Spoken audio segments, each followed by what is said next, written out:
గోటుతో పోయేదాన్ని గొడ్డల దాకా తెచ్చుకుంటున్నారా చంద్రబాబు నాయుడు గారు? బొజ్జగిస్తే సరిపోయేదాన్ని ఇంకా మార్పులు చేర్పులకు శ్రీకారం చుట్టే ప్రయత్నం చేయడం, అభ్యర్థులంతా రోడ్డు ఎక్కడం, రెబల్స్గా మారడం, ఇండిపెండెంట్లుగా స్వతంత్రులుగా బరిలోకి దిగుతామని ప్రకటనలు చేయడం. దీన్ని ఆపుతారా లేదంటే తెగే వరకు లాగుతారా? ఇది ప్రమాదమా లేదంటే ఇదే ప్రయోజనమా తెలుగుదేశం పార్టీకి లేదంటే జనసేనకి? ఇదే అంశం మీద చర్చించే ప్రయత్నం చేద్దాం. సార్, బాబు గారు అంటే చాలా డేరింగ్ స్టెప్లు వేస్తుంటారు అంటారు. ఇది కూడా ఒక డేరింగ్ స్టెప్లా చూడాలా? మార్పులు చేర్పులకు ఒక సంకేతాలు ఇవ్వడం, లేదంటే కొన్ని చోట్ల అయితే చెప్పేస్తున్నారంట, ఇంకా చేసేది ఏం లేదు, మార్చేస్తాం అభ్యర్థిని, మార్చేయాల్సిందే అంటూ. ఎలా చూడాలి? డేరింగ్ స్టెప్ అనుకోవాలి అది? బాబు డేరింగ్ స్టెప్ అని మీరు ఒక్కళ్ళే అన్నారండి, నేను అనలేదు. బాబుది ఎప్పుడు సాగతీత మనిషి. చెట్ట చివరి రోజు దాకా ఎవ్వడికి సేఫ్టీ ఉండనీయడు. అంటే 144 నియోజకవర్గాల అభ్యర్థులను ప్రకటించేసి వాళ్ళ ప్రచారాలు చేసుకుంటుంటే ఇప్పుడు అభ్యర్థిని మార్చడం అంటే అది డేరింగా, సాహసమా, లేదంటే ఇంకా చేతకంటారా? అదే చెప్పేది, సాగతీత ధోరణి. అందరికంటే ఫస్ట్ నేను ప్రిపేర్డ్ అన్నాడు. అవును, నవంబర్ లో చెప్పాడు, డిసెంబర్ అయిపోయింది. అవును, 175 మంది రెడీగా ఉన్నారు. క్లియర్. డిసెంబర్ నుంచి జనవరి 1 నుంచే కంప్లీట్ గా జనమే దబిడి దిబిడే అన్నాడు. ఆ దబిడి దిబిడే స్టేట్మెంట్ ఒకటే మిగిలింది. సాగతీస్తానే ఉన్నారు. చివరికి ముందు అసలు ఏళ్ల ఇద్దరు పొత్తులకు ఒక గోల, అదయ్యాక బీజేపీ దాని గురించి ఒక గోల, అదైపోయిన తర్వాత సీట్ల కేటాయింపులు ఒక గోల. మనం ఆ రోజున కూడా మాట్లాడుకున్నాం. జగన్మోహన్ రెడ్డి 11 లిస్టులు, అందులో మళ్ళీ అటు ఇచ్చి సమన్వయకర్తగా మళ్ళీ అటు ఇటు మార్చినప్పుడు ఏమనుకున్నాం, అప్పుడు వీళ్ళు విమర్శించినప్పుడు ఖచ్చితంగా విమర్శ ఉంటది, అది ఖచ్చితంగా చేసింది రైట్ రాంగ్ అన్నది ముందే తీసుకోవాలి, డెసిషన్ ముందే తీసుకుని ఉండాలి. సరే, మార్చుకున్న తర్వాత అది వాళ్ళ హక్కు ఉంటది, కానీ దాని వల్ల కన్ఫ్యూజన్ ఉంటది. కానీ ఇది మొదటి దశలోనే చేసేస్తున్నాడు, ఇక ఆ తర్వాత మార్చకుండా తను ఉంటాడు. వీళ్ళు ప్రచారంలో తిరిగేస్తుంటారు అభ్యర్థులంతా సేఫ్టీగా. వాళ్ళు వచ్చేటప్పటికి పొత్తులు ఎత్తులు తేల్చుకుని ఆ తర్వాతన అభ్యర్థులు ప్రకటించుకుని రెబల్స్ ఇవన్నీ సర్దుకునేటప్పటికి పుణ్యకాలం గడిచిపోద్ది అని ఇంతకు ముందే చెప్పుకున్నాం. అదే జరిగింది. మన అంచనాలను దాటి పోలా బాబు రాజుకి. ఇక్కడ బేసిక్ సమస్యల్లో ఏంటంటే చంద్రబాబు నాయుడు తెగింపు ఉండని మనిషి. ఎవడు ఏ పాయింట్ చెప్తే దాని చుట్టూ ఆలోచించడం ప్రారంభించేస్తాడు ఆయన. ఇప్పుడు అదేదో క్లస్టర్ 1, క్లస్టర్ 2 ఇట్లాగేయో పేర్లు పెట్టుకున్నారు. ఈ రాబిన్ శర్మ టీం ఇచ్చేటటువంటి రిపోర్టు ఇది చూడగానే ఒక అసహనం వస్తుంది. వెంటనే లోకల్ లెవెల్లో మాట్లాడతాడు. మళ్ళీ ఆయన ఇంకో 2-3 సర్వేలు తెప్పించుకుంటాడు. లోకేష్ చేయించిన సర్వే, ఆయన తొండిపి దశరథ్ జనార్దన్ చేయించిన సర్వే, ఆయన ఎవరు రామ్మోహన్ రావు ఎవరు చేయిస్తారట. వీళ్ళు మొత్తం 3-4 సర్వేలు చేయిస్తున్నారు. లోకే ఈ సర్వేలన్నింటినీ క్రోడీకరించుకుంటాడు. ఇదేంటి అదేంటి, ఇక దాని చుట్టూ సాగుతూ ఉంటది. ఈ లోపు మధ్య అందులో జనసేనకి ఇచ్చిన సీట్ ఏంటి, బీజేపీకి ఇచ్చిన సీట్ ఏంటి, ఇదే వ్యవహారం. ఇక్కడ సమస్య ఏంటయ్యా అంటే ఏ ప్రాతిపదికన మార్చారో కూడా ఆయన చెప్పలేడు. వివరంగా అడిగితే ఏదో ఒక ప్రాతిపదిక ఉందంతే, అలా అని నువ్వు ఫీల్ అవ్వు. కాంగ్రెస్ పార్టీ కనుక రాష్ట్ర విభజన చేసినప్పుడు ఏదో ఒక ప్రాతిపదిక ఉంది, ఫీల్ అవ్వు అంది. ఆంధ్రాకి, తెలంగాణ వాళ్ళకంటే ఒక ప్రాతిపదిక ఉంది, అర్థం చేసుకో. ఆంధ్ర వాళ్ళకి ఏం ప్రాతిపదిక ఉంది? ఆంధ్ర వాడు దోచుకు తిన్నాడు అని చెప్పి ఓ పక్కన తిడతంటే, నీకే మంచి చేయడం కోసం నేను రాష్ట్ర విభజన చేశానని చెప్తే ఎంత వేరితనంగా ఉంటుంది. ఇప్పుడు అంతే, ఒక దేవుని హోమాన్ని తీసేసి నీ మంచి కోసమే తీసేసానంటే ఏం మంచి ఉంటది అతని జీవితంలో? అట్లాగే విజయవాడ వెస్ట్ లో పోతిరి మహేష్కి ఇవ్వకుండా చేసి వేరే వాళ్ళకి ఇస్తే ఏమి మంచి ఉంటది అక్కడ? ప్రాక్టికల్ గా చంద్రబాబు నిర్ణయం అంటే ఆయనని నమ్ముకుని, అంటే అదో సామెత కూడా ఉంది, బాబుని నమ్మి బాగుపడ్డోడు, రాజశేఖర రెడ్డి నమ్మి నష్టపోయినోడు లేడని. ఇప్పుడు రాజశేఖర రెడ్డి కొడుకు అయినంతే, ఇతను నమ్మి నష్టపోయేవాళ్ళు తక్కువ, ఈయన నమ్మి బాగుపడ్డోళ్ళు తక్కువ. ఇది విమర్శించడం కాదు, వాస్తవం. 100కి 90 మంది బాబుని నమ్మి బాగుపడ్డోడు ఎవరు లేడు. ఇతను నమ్మి నష్టపోయిన వాళ్ళు 10% ఉంటారు ఖచ్చితంగా, మిగతా 90 మంది బాగుపడతారు.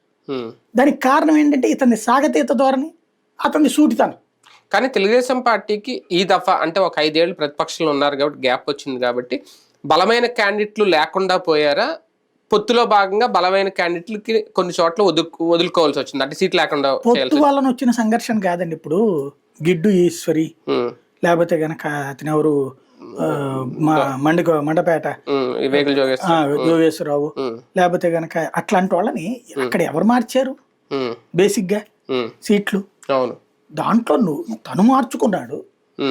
లేకపోతే ఇంతకు ముందు ఉన్నటువంటి విశాఖపట్నం అభ్యర్థిని తీసి తన అల్లుడికి బాలయ్యకి అల్లుడికి ఇవ్వడం అనేది తను చేసుకున్నాడు.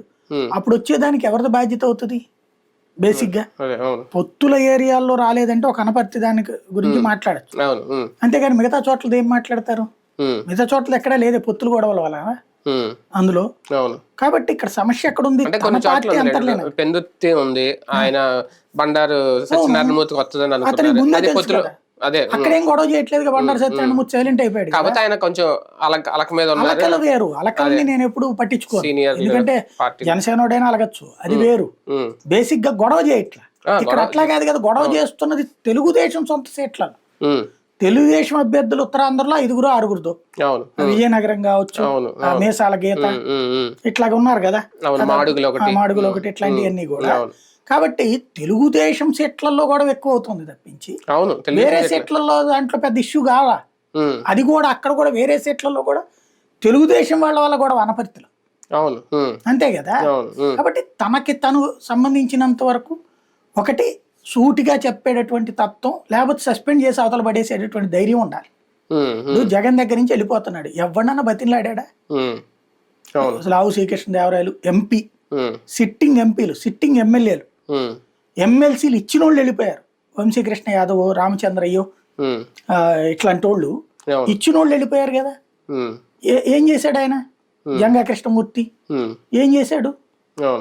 నీ ఇష్టం అన్నాడు. కానీ అన్ని సామాజిక సమీకరణాలు క్యాలిక్యులేట్ చేసి జగన్మోహన్ రెడ్డి గారు 48 మంది బీసీలకు సీట్లు ఇచ్చి 175 స్థానాల్లో బరిలోకి దిగితేనే అక్కడే ఇంత ఇష్యూస్ కనిపించట్లేదు. ఇక్కడ అంత 48 మంది బీసీలకు సీట్లు ఏమి ఇవ్వలేదు, మొత్తం అందరూ కలిసిన ఇవాళ పోటీ చేస్తుంది 144 నియోజకవర్గాల్లోనే. అయినా ఇన్ని వివాదాలు, ఇన్ని భేదాభిప్రాయాలు ఏంటి తెలుగుదేశం పార్టీలో ఇక్కడ పర్టికులర్ గా కనిపిస్తున్న లోపం, మిస్టేక్? నేను ఫస్ట్ నుంచి చెప్తుంది అదే, అతను సూటిగా ఉంటాడు, వీళ్ళు చాటుగా ఉంటారు. అతను నియంత అని చెప్తారు, అసలు నియంతలు వీళ్ళు. ఎందుకంటే ఆ పార్టీ కన్నా ఇదే అతిపెద్ద పార్టీ కదా. నియంత అనే పదానికి కరెక్ట్ అర్థం డిక్టేటర్ అంటే చంద్రబాబు, కానీ దాన్ని పాసిఫై చేస్తారు మనోళ్ళు. అసలు పాయింట్ ఏంటి? నియంత అంటే ఏంటి? నేను చెప్పా మూసుకుని పని చేసుకో అనేవాడు నియంత. జగన్ పిలిచి అన్న మీ పరిస్థితి బాగాలేదు, ఎన్నిసార్లు చెప్పాడు అతను? 3 నెలలకు మీటింగ్ పెట్టి చెప్పాడు కదా. 2 ఏళ్ల నుంచి వాళ్ళని కౌన్సిలింగ్ చేస్తానే ఉన్నారు, అయినా కూడా నీకు మెరుగుపడలేదన్నా అని చెప్పాడు కదా. రెండోది కొంతమందికి అన్న సామాజిక వర్గ సమీకరణాల్లో నీది మార్చాల్సి వస్తుంది, అర్థం చేసుకో, నీ ఫ్యూచర్ నేను చూసుకుంటా, నీకు ఎమ్మెల్సీ ఇస్తా, లేకపోతే నీకు రాజ్యసభ ఇస్తా, ఇది చెప్పాడు కదా. ఓపెన్ గా చెప్తాడు. అతను చెబితే నమ్మకం, 100కి 90% నమ్మకం అతను చెప్తే. రెండవది కన్విన్సింగ్ గా చెప్పేశాడు, అన్న ఇది ఇక దాంట్లో అట్లా కాదులే, నీ ఫ్యూచర్ చూస్తాను, నువ్వు ఇట్లా కాదు అట్లాగా, నువ్వు ఇట్లా చేసి ఉండకపోయావు, ఇట్లా చేసి ఉంటావు, ఇట్లాంటివన్నీ ఏది తన ఫెయిల్యూర్ వెనకాల ఉన్న రీజన్స్ 100 చెప్పలే. అతను మొదట్లోనే రీజన్స్ ఏంటో ఇచ్చేశాడు, దాన్ని సెటరేట్ చేసుకోమన్నాడు. కాలేదు అన్న, నీ పరిస్థితి ఎట్లుంది కాబట్టి కాదు. శ్రీదేవి అతను ఇది నెల్లూరు కోటంరెడ్డి, మేకపాటి, ఆను, అప్పుడే తన వైఖరి ఏంటో చెప్పాడు కదా. తర్వాత అయినా అంతే. చంద్రబాబు దగ్గర అట్లా ఉండదు, చివరి దాకా ఆపుకోవాలని చూస్తాడు ఆయన, కాపాడుకోవాలనే చూస్తాడు. అవతలు అలాగనే అవకాశం ఇస్తాడా? ఇప్పుడు for example Bandaru Satyanarayana Murthy municipal మంత్రిగా చేసినప్పుడు నాకు తెలుసు, నేను కవరేజ్ చేశాను ఆయనతో పాటు వెళ్ళి ఆకస్మిక తనిఖీలు అవి చేస్తే. అప్పుడు చంద్రబాబుతో పాటు వీళ్ళు కూడా ఆకస్మిక తనిఖీలు చేసేవాళ్ళు, మంత్రులు కూడా వెళ్ళి కవర్ చేసినవాడు నేను బండారు సత్యనారాయణమూర్తి మినిస్టర్ గా ఉన్నప్పుడు. ఆలపాటి రాజాని ప్రత్యక్షంగా చూసినవాడు మినిస్టర్ గా పనిచేసినప్పుడు. వీళ్ళందరిది ఇప్పుడు ఏంటి వాళ్ళ పరిస్థితి? ఎవరో కొత్త మంత్రి, పత్తిపాటి పుల్లారావు కొత్త మంత్రి వస్తే, మంత్రి అతను సీనియర్ నాయకుడు అయి ఉండొచ్చు, పత్తిపాటి పుల్లారావు మంత్రిగా చేస్తే ఆలపాటి రాజా పక్కెళ్ళి చేతులు కట్టుకుని ఉంచుకోవాలి. అంటే ప్రాంతీయ పార్టీలతో ఒక సమస్య కూడా ఉండేది, వాళ్ళల్లోనే ఒకరికి కొత్తగా సీట్లు ఇస్తా ఉండాలి. దాని వలన అంత దాకా మంత్రిగా చేసినోడికి ఆ గౌరవం ఉండదు. అప్పటిదాకా ఒక వెలిగినోడు ఒకసారి బల్బు మాడిపోద్ది.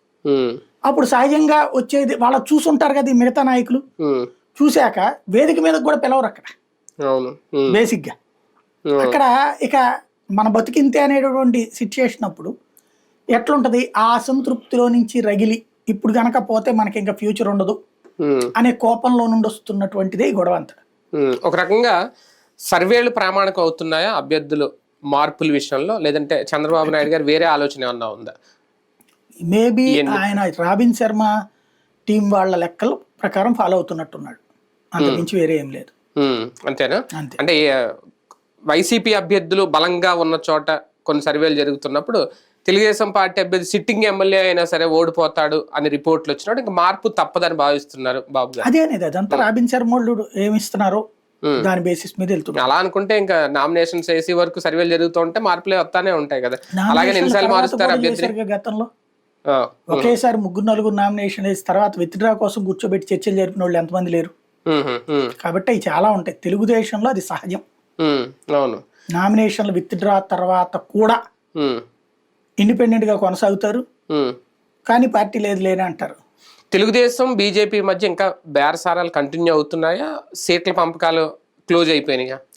ఒక్క విషయం దగ్గర ఏదో మళ్ళీ జరుగుతోందని చెప్తున్నారు. అనపర్తి సీటు దాంట్లో అతను నల్లమెల్లి కన్విన్స్ చేశాడని, పురంధేశ్వరు కూడా కన్విన్స్ అయిందని, ఆ కారణంగా అనపర్తిలో శివరామకృష్ణ ప్రసాద్ ఏదో ఉన్నాడు, శివరామకృష్ణరాజు, అతన్ని పక్కన పెట్టి ఆ సీటుని తెలుగుదేశం ఏమో తంబళ్ళపల్లి ఇస్తానందని. తంబళ్ళపల్లి ఆయన చాలా ఏళ్ల నుంచి అక్కడ డిపాజిట్లు చాలా సార్లు వచ్చింది బీజేపీకి, అక్కడ అది ఇస్తానికి చంద్రబాబు సిద్ధమయ్యారని, కానీ పురంధేశ్వరి ఒంగుటూరు సీట్ అడుగుతోందని, ఎవరైతే తపనా చౌదరి కోసం ఒంగుటూరు సీట్ అడుగుతోంది అన్నటువంటి మాట వినబడుతుంది. ఆయన ఎంపీగా కదా, ఎంపీ ట్రై చేశాడు, లేదు కదా, అందుకని ఒంగుటూరు ఎమ్మెల్యే అన్న ఇవ్వమని. అంటే దానికి అంగీకరిస్తాడైనా చంద్రబాబు గారు? అదే తంబళ్ళపల్లి ఇస్తారో ఇది ఇస్తారో ఏదో ఒకటైతే మార్పు ఉంటుందట. అంటే ఇచ్చిన 10 స్థానాల్లో మార్పులు మొదలు పెట్టుకుంటూ పోతే రేపు పొద్దున రఘురామ కృష్ణరాజు గారు కూడా నాకు నరసాపురం ఎంపీ సీట్ కావాలని అడగచ్చు కదా. అదే అడుగుతారు. పరిపూర్ణానంద స్వామి కూడా హిందూపురం అడగచ్చు. మొన్నటి వరకు అంటే అన్ని చెయ్యరు, ఒకటి వరకు ఆగచ్చు. రఘురామ కృష్ణరాజు గారికి డిసైడ్ అయ్యిందా సీటు, లేదంటే ఇంకా డిసైడ్ చెయ్యాలా? ఆయన మాత్రం తిరిగేస్తున్నారు. నరసాపురము ఉండి అడిగారండి, అదే నరసాపురం అడిగారు, లేదన్నాక ఉండి అన్నారు. అవును, కాబట్టి ఆయనది ఉండి దగ్గరే కన్ఫర్మ్ అవుతుంది. అంటే ఆయన ప్రచారం చేసేసుకుంటున్నారు అక్కడ. అభ్యర్థి వీళ్ళ టీడీపీ అభ్యర్థి ప్రచారం చేసుకుంటున్నాడు, రెబల్ అలా కలబుడిసి ఆయన ప్రచారం చేసుకుంటున్నారు. ఎవరు ప్రచారం చేసిన సైకిల్ కే చేస్తున్నారు కదా, పోయేదేముంది.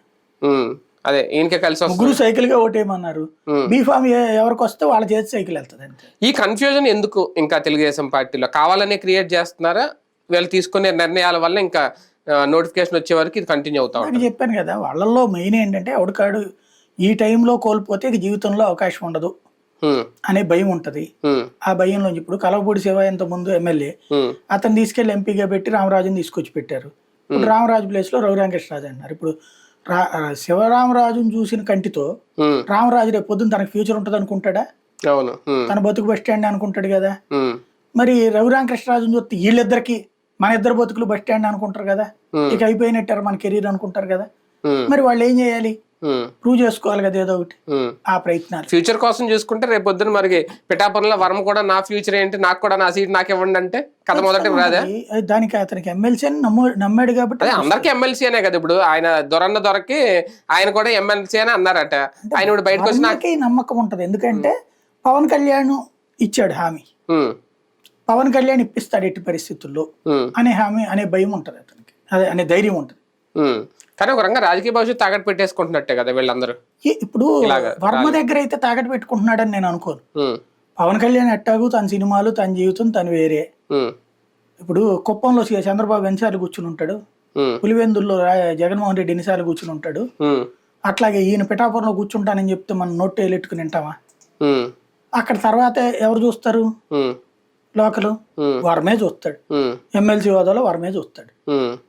పవన్ కళ్యాణ్ తరపున ఒక పిఏనో ఎవరినో పెడతారు, పేరుకి పవన్ కళ్యాణ్ మొత్తం నడిపే. కానీ పిఠాపురం నియోజకవర్గం అంటే ఇంకప్పుడు పవన్ కళ్యాణ్ నియోజకవర్గం ఏదంటే పిఠాపురం అని అంటారు. వర్మ నియోజకవర్గం పిఠాపురం అని అంటారు కదా. ఆ ఊళ్ళో ఉన్న వాళ్ళందరూ వర్మే అంటారు, ఆ ఊళ్ళో వాళ్ళ లెక్క కదా.